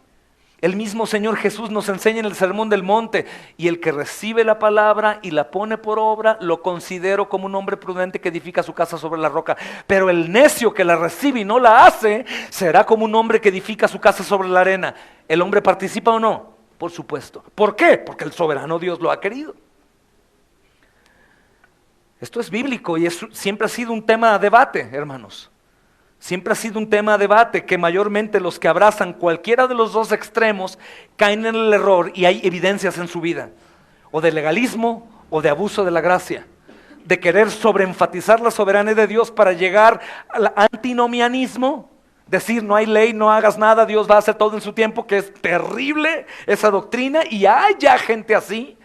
O por el otro lado, hermanos, aquellos que te llevan a si no obedeces no recibes, no pasará nada, te perderás en el infierno.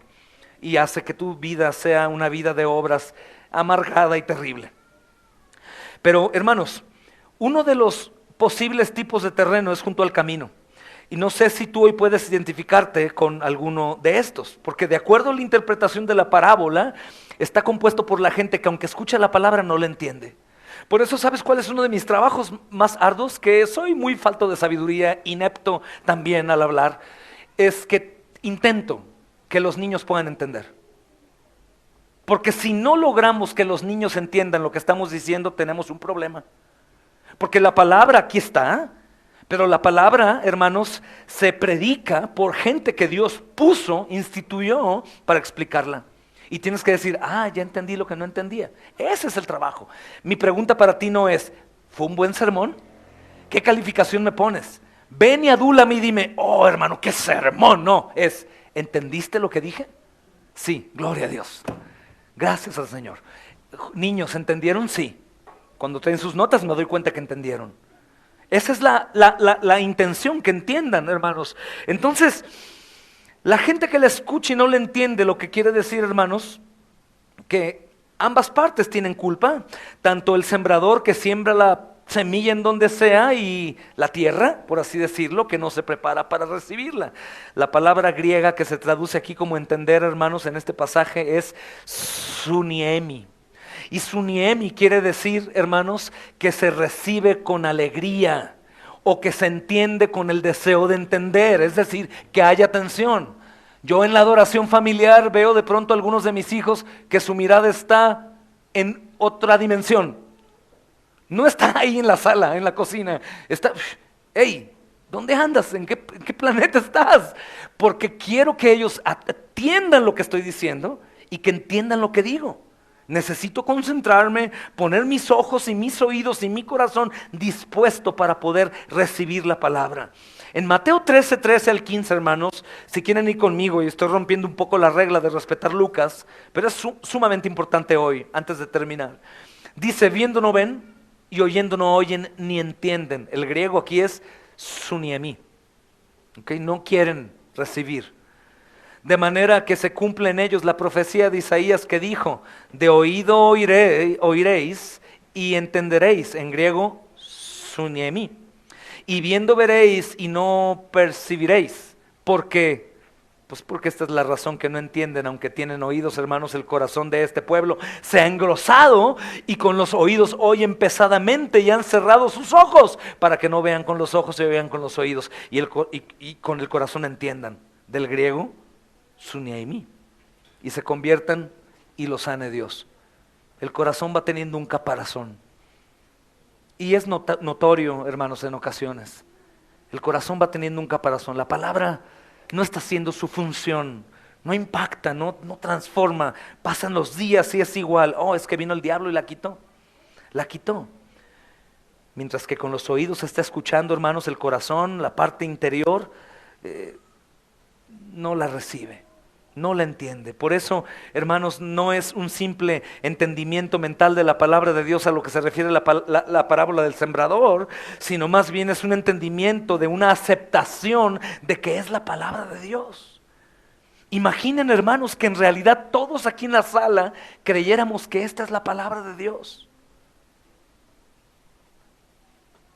del creador de todo, del que hizo nuestros hijos, nuestro corazón, nuestro cuerpo, nuestros ojos, el cielo. Imaginen que en realidad pudiéramos disfrutar de tenemos la voz de Dios escrita.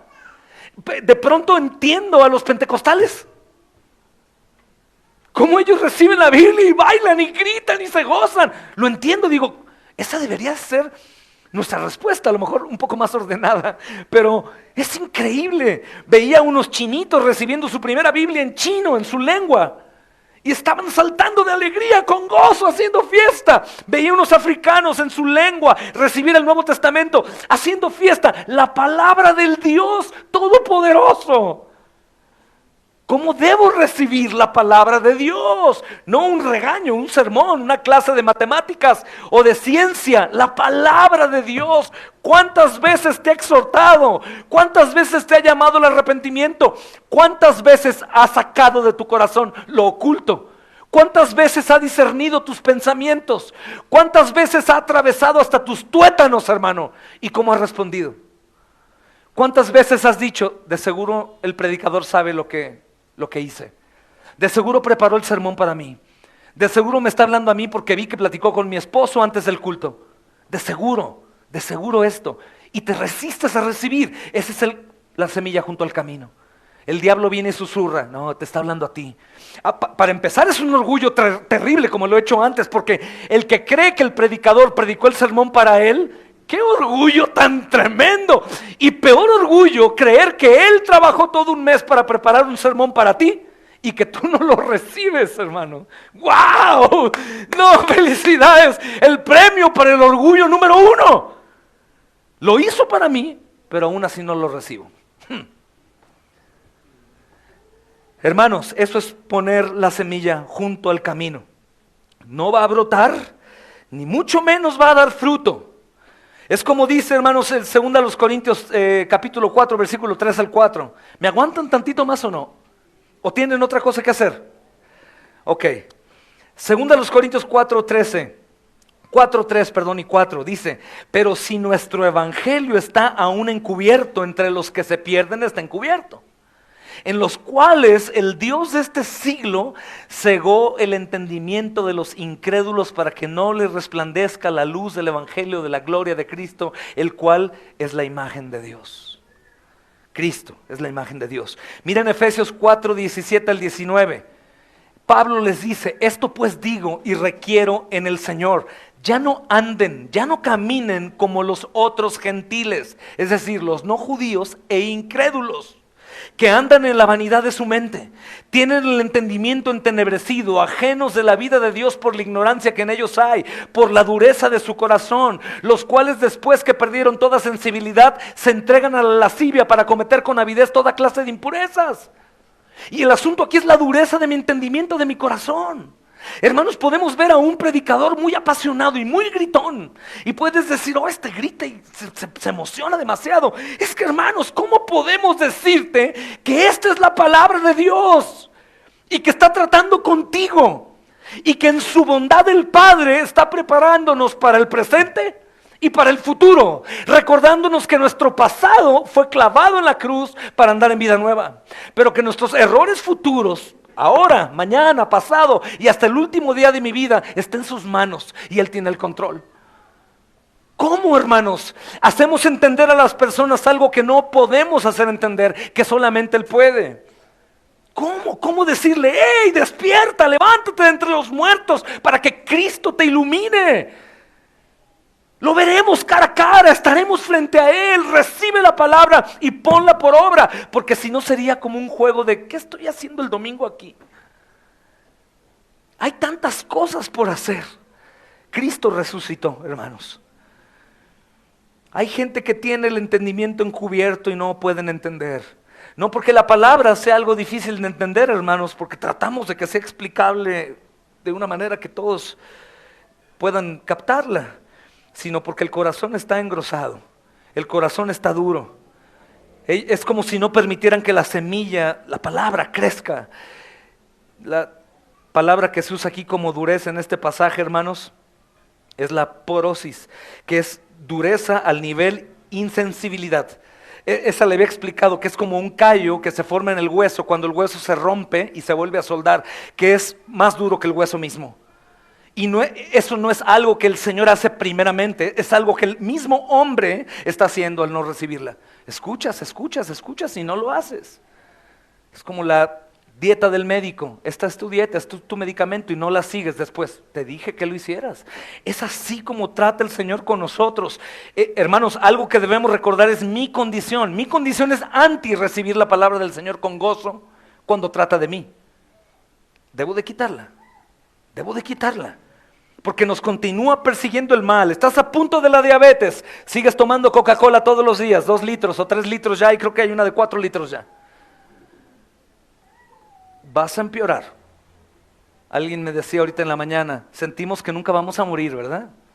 Lo mismo pasa con la palabra. Sentimos como que eso no es la palabra. Si es la palabra, ¿qué debo hacer? ¿Cómo debo responder? ¿Cómo debo recibirla? ¿Cómo debo irme de aquí meditando? Miren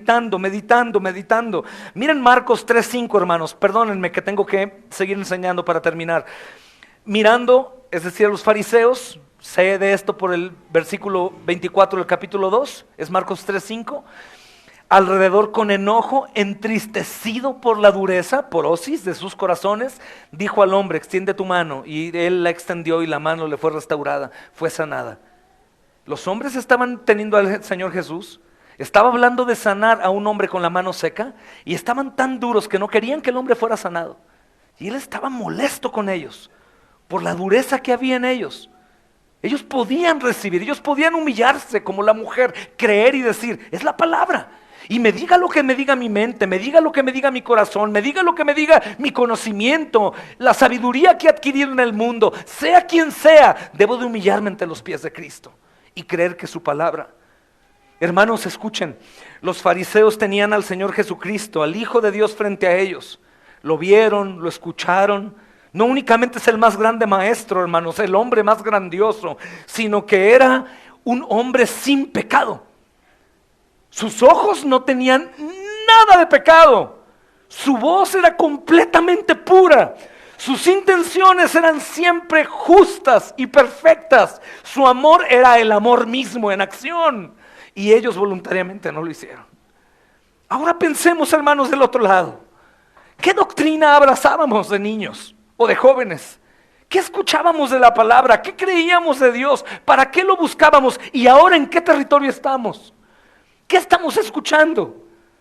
¿Cuántas cosas Dios nos ha revelado en su palabra, mis amados hermanos, para llevar a cabo? ¿Cómo está mi corazón? ¿Endurecido, insensible o está listo y es como una tierra fértil, preparada con gozo, con disfrute? Ven, Señor, dame, háblame. Ese chiste al final del culto de, y perdón si alguien aquí lo ha dicho, no importa, para que no lo repitan. Estuve esquivando, hermano, las piedras. Pues qué tonto eres, hermano, porque Dios te las estaba lanzando a ti. En amor, en amor. Recíbelas, recibe la palabra, recíbela para que sea buena tierra. La segunda categoría, hermanos, es también tremenda, porque si examinamos el primer tipo de terreno, el cual es donde cae la semilla, hermanos, la palabra de Dios, continuamos con el segundo. Justamente dice, hermanos, otra parte cayó sobre la piedra y nacida se secó porque no tenía humedad. Cayó ahí, es la misma semilla. La semilla puede brotar también ahí porque si hay un poco de humedad, la piedra conserva humedad, la semilla da, pero de pronto se seca y se acaba. ¿Y qué es esto, hermanos? Pues no tiene humedad. Esta porción es pequeña, es la palabra que sí alcanza a creer, pero no hay estudio, no hay seguimiento. Alcanza a caer, alcanza a dar un poco de fruto, pero pues la calamidad del fuego la quemó porque no tiene raíz y se secó. Se secó. Creo que estos hermanos son asimismos aquellos que al momento reciben con gozo, pero no hay raíz en sí. Son de corta duración. De pronto viene, hermanos, cualquier cosa y se acaba. Dice que otra parte cae entre espinos y los espinos que nacieron juntamente con ella la ahogaron. Otra parte cayó en buena tierra y nació y llevó fruto al 100%. Y dice, hermanos, hablando de estas cosas a gran voz, el que tiene oídos para oír, oiga, hermanos, oiga. Los pedregales, hermanos, están compuestos de gente que escucha la palabra, la recibe inmediatamente, de hecho dicen amén con alegría. Sin embargo, no dura mucho porque cuando viene la persecución o la aflicción, cuando vienen los problemas, esa gente de nuevo inmediatamente tropieza. Inmediatamente tropieza. Oye, ¿y el hermano y la hermana? Hermano, ¿qué pasa? ¿En dónde estás? Es domingo. Oye, hermano, tuve un problema. Mira que mi tía fulana, mira que mi papá, mira que esto, mira que el otro, mira que el otro. Hermano, eres una tierra de pedregal. Tus ídolos pueden más que Cristo, caray. Hermanos, es la palabra, es el llamado, es la congregación de los santos. Un día te pide el Señor. Niñas, ¿cuál es el cuarto mandamiento? ¿Me lo podrían decir en voz alta para que los adultos lo escuchen?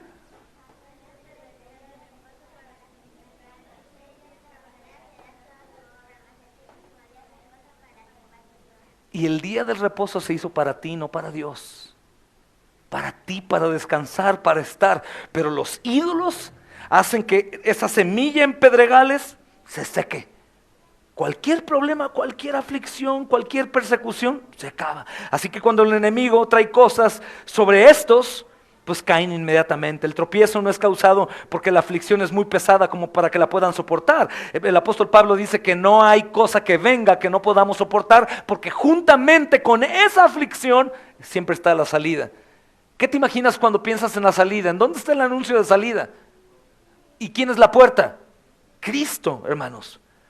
Sino que el problema con ellos es que ellos no están dispuestos a demostrar ni siquiera la más mínima resistencia ante el diablo y caen inmediatamente y tropiezan. Como dice Santiago 4:7, sométanse a Dios, resistan al diablo y él huirá de ustedes. Se convierten en el club de los autoconmiserados. Son los únicos que tienen problemas, son los únicos que tienen aflicciones, son los únicos que parece que son esposos, padres, trabajadores que mantienen una casa y que tienen cosas que hacer. No, mi amado hermano, eres como un pedregal y eres un problema porque siempre la semilla se siembra entre piedras y hay problemas. Primera de Pedro capítulo 5 versículo 8 al 9, hermanos, perdón que me extienda más de lo normal. Primera de Pedro 5, 8 al 9, por favor vayan ahí y lean. Dicen, sean sobrios y velen, porque su adversario el diablo,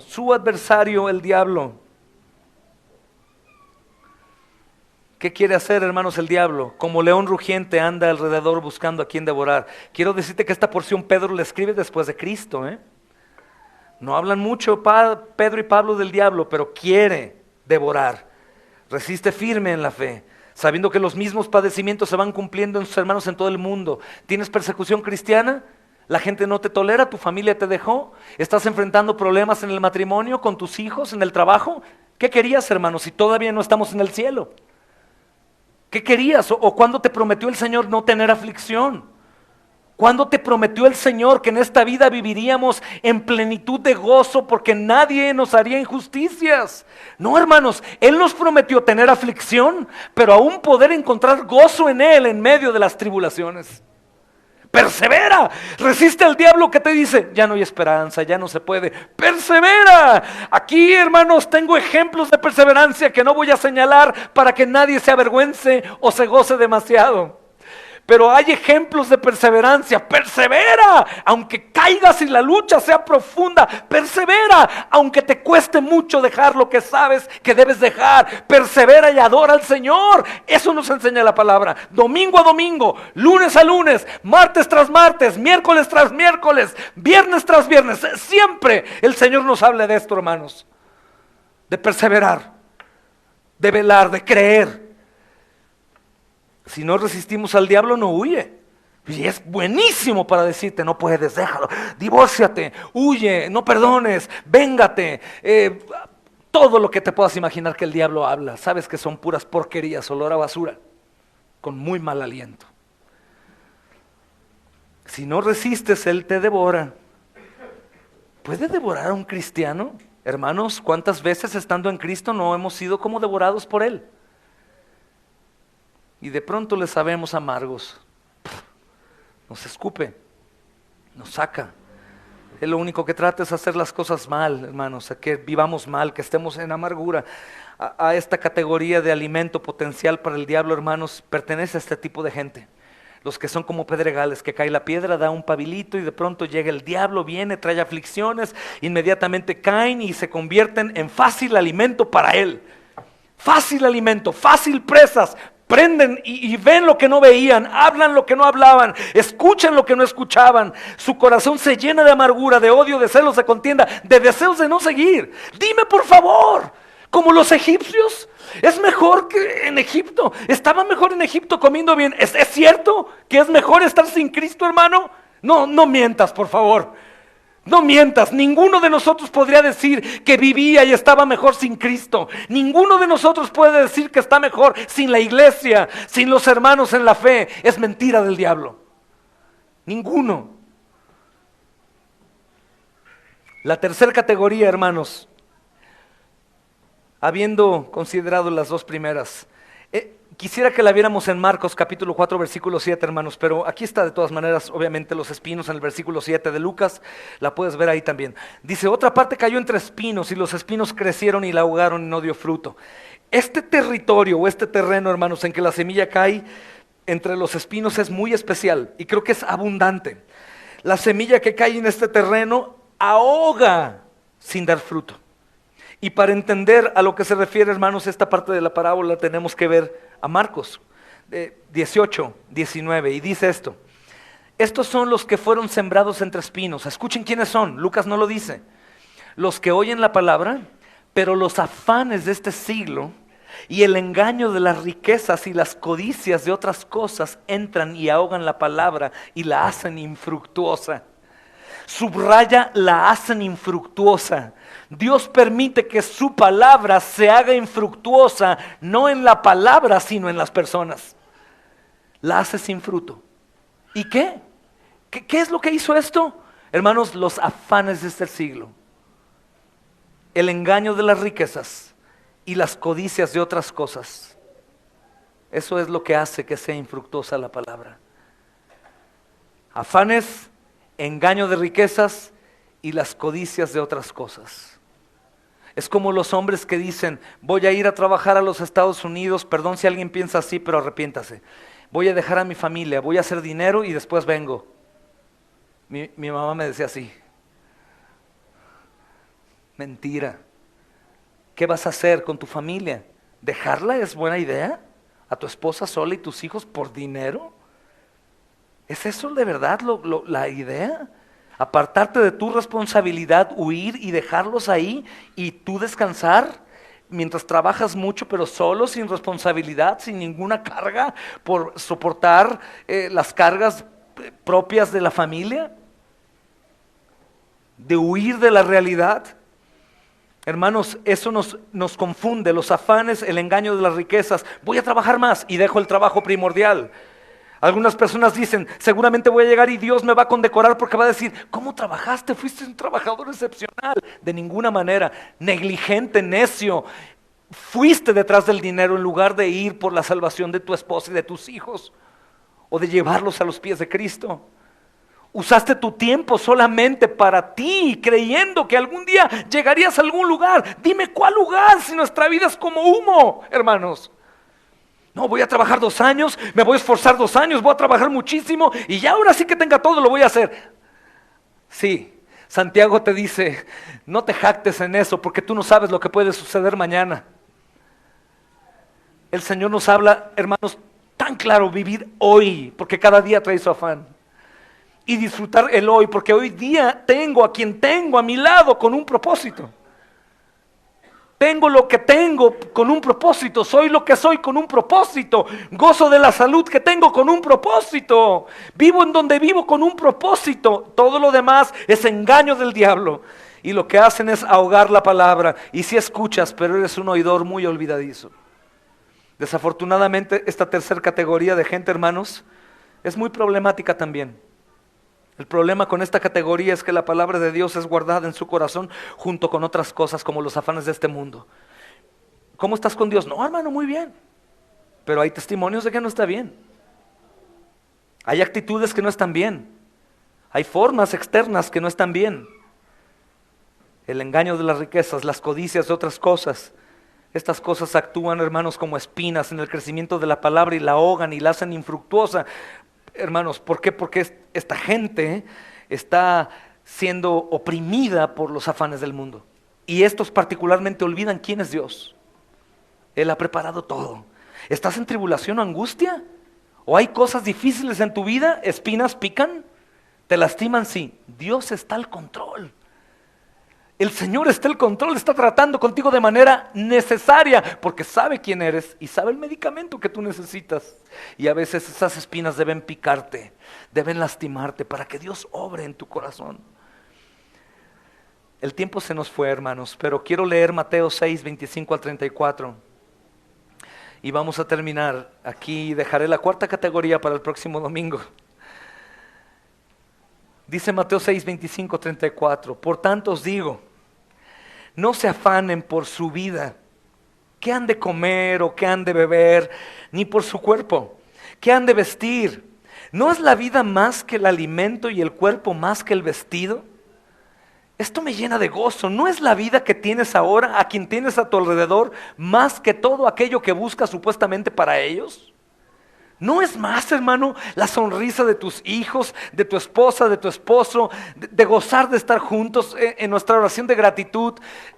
Uno de mis hijos decía, doy gracias a Dios porque estamos juntos todos. Y eso es especial, y a veces los afanes lo borran. ¿No es grato? Hoy les decía a los niños en el catecismo, y a lo mejor tienes a tu papá, es áspero, es rudo contigo y a veces no se porta bien, pero ninguno de ustedes va a estar sonriendo en el funeral de su papá. Ninguno va a estar, ay, qué bueno que ya se murió mi papi. Aprovechar el tiempo, el momento, pero los afanes de la vida no me permiten. Dice aquí, ¿por qué te afanas por comer o beber? ni por tu cuerpo, ¿qué has de vestir? ¿No es la vida más que lo que comes, el cuerpo más que el vestido? Ve las aves del cielo que no siembran ni ciegan, no recogen en graneros, y tu Padre Celestial las alimenta. ¿Qué acaso tú no vales mucho más que ellas? ¿Y quién de ustedes podrá, por mucho que se afane, añadir a su estatura un codo? ¿Quién? ¿Quién lograría crecer un poquito más solo, hermanos? ¿Quién? Y por el vestido, ¿por qué te afanas? Considera los lirios del campo, cómo crecen, no trabajan ni hilan, pero os digo, ni aun Salomón con toda su gloria se vistió así como uno de ellos. ¿Has visto todo eso, hermanos? Toda la vegetación tan preciosa. Ni aun Salomón con toda su riqueza pudo. Y si la hierba del campo, que hoy es y mañana se echa en el horno, Dios la viste así, la hierba que algún día se termina, se quema, ¿no hará mucho más a ti, hombre o mujer de poca fe? No te afanes pues diciendo, ¿qué voy a comer? ¿Qué voy a beber? ¿Qué voy a vestir? Y eso obviamente implica no únicamente comida y bebida y vestido, sino son las cosas sumamente esenciales. ¿Qué será todo lo demás entonces? No se afanen diciendo esto, porque su Padre Celestial sabe que tiene necesidad de todas estas cosas. Y dice, más busca primeramente lo que no buscamos, hermanos, el reino de Dios y su justicia, y todas estas cosas le son añadidas. Así que no te afanes por el día de mañana, porque el día de mañana traerá ¿qué? Su propio afán. Basta a cada día su propio mal. Amén. Primero son las cosas del reino de Dios y luego todas las demás cosas, hermanos. Si aplicamos este principio, hay una promesa, todas las demás cosas son añadidas. Te pregunto hoy, ¿aplicas ese principio? Primeramente Dios y su justicia. La verdad, hermano, si sí, tienes todo esto añadido. Si no lo aplicas, sino que ponemos primero en la lista de prioridades los afanes y cosas así como estas, pues entonces, hermanos, esto va a ahogar la palabra y la va a hacer infructuosa. Espero que Dios hable a nuestros corazones. Tomé demasiado tiempo, pero el Señor es digno. Amén. Vamos a orar.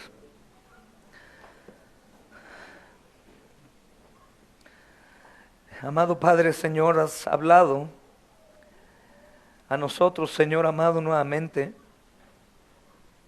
Y justamente con referencia a esta enseñanza que tú nos permitiste tener, pues podemos, Señor amado, poner por obra el escuchar y el poner en práctica.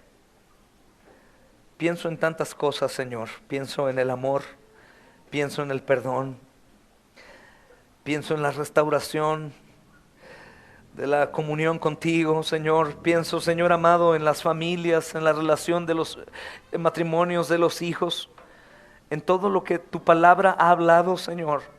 Pienso en la juventud, en los niños. Pienso, Señor, en que hoy has tratado con todos de forma individual. Yo te pido, Padre Santo, Señor, que podamos atender a tu palabra. Cuando tu palabra dice, perdonado eres, perdonados somos. Cuando tu palabra dice, arrepiéntete y ven a mí, nos arrepentimos y venimos a ti. Cuando tu palabra dice, Señor, que hagamos esto o aquello, lo haremos. Cuando tu palabra dice que no nos afanemos, es porque tú nos amas y tienes el control. Tú eres el Dios eterno, el Todopoderoso, Señor. Eres el Señor de los ejércitos. Eres nuestro Padre, Señor. Eres nuestro Rey. Señor, ¿quién podría temer, entendiendo cabalmente quién es su Padre, quién es su Señor, quién es su protector, quién es su sustentador? Por eso el salmista decía, no temeremos mal alguno, aunque la tierra se remueva y los montes traspasen al corazón del mar. Oh Padre, te pido que podamos hacer una radiografía de nuestros corazones y la manera en cómo hemos recibido tu palabra, y que encontremos ahí el mal y lo echemos fuera. ¿Cuánto fruto podríamos dar de forma individual, Señor, y corporativa, si hacemos caso a tu palabra? Te doy gracias, Señor, por tu amor y tu bondad, y por el día que nos concediste adorarte. Gracias, Señor amado, por lo que ya has obrado en el corazón de mis hermanos. Gracias, Padre Santo, por recordarnos tu amor. Eres soberano y maravilloso, Señor, glorioso. Gracias, Padre. Gracias, Señor. Te pido que estos terrenos que están frente a tu palabra no sean, amado Señor, ni tierra dura de la orilla del camino, ni tampoco pedregales, ni tampoco entre espinos, sino tierra fértil que hoy preparamos, Señor, para recibir la semilla y que ésta dé mucho fruto. Te doy gracias por mi preciosa iglesia a la cual me permites pertenecer. Gracias, amado Señor. Bendice la comunión que tendremos posterior a esto, Señor. La lectura y los alimentos y todo lo demás. Gracias por este domingo, mi Dios. En Cristo oramos, Señor, por las necesidades de tu pueblo en el mundo. Amén y amén. Si alguien no siente convicción de su perdón, siente condenación sobre su cabeza y corazón, le pido que se acerque conmigo para platicar un poco y después lo dejo en paz, después de unas 2 o 3 horas de plática. No es cierto, pero estoy para servirles, hermanos.